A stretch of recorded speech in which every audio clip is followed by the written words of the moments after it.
माध्यमातून पेशांतर्गत हा सामुदायिक विवाह सोहळा या ठिकाणी आयोजित केलेला आहे। नियोजन खूपच सुंदर असं नियोजन केलेलं आहे।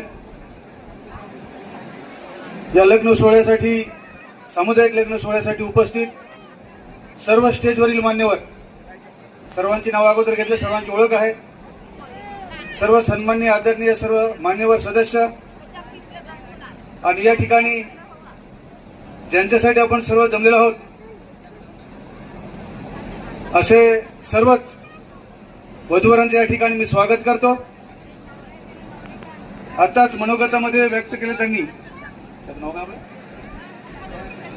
चौरे साहेबांनी आताच त्यांच्या मनोगतामध्ये किंवा सूत्रसंचालनामध्ये त्यांनी व्यक्त केले की आपण या लग्न सोहळ्यामध्ये खूप अवाढव्य खर्च करतो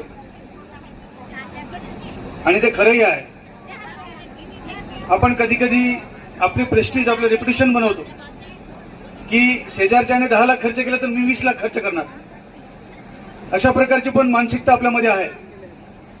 मला वाटतं आपण हे करू नये। आपण कुठे ना कुठे रोजगारावर जातो, एखाद्या कंपनीमध्ये कामावर जातो, आपल्याला तुटपुंजा रोजगार मिळतो।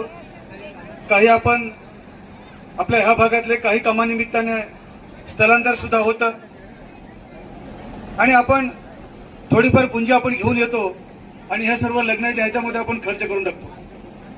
तर मला वाटतं अशा पद्धतीचे कार्यक्रम हे सर्वच ग्रामपंचायतीने केले पाहिजे। विसरून आलो उधवा ग्रामपंचायतच्या या सामुदायिक लग्न सोहळ्यामध्ये।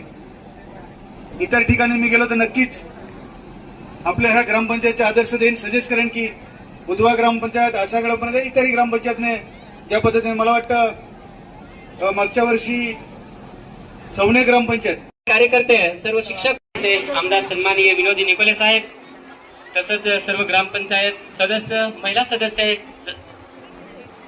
पेशा कायद्याचे अध्यक्ष, उपाध्यक्ष, या ठिकाणी ग्रामपंचायत मार्फत हे भेट मिळालेले साड्यांच्या वधूसाठी भेट वस्तू या ठिकाणी देत आहेत।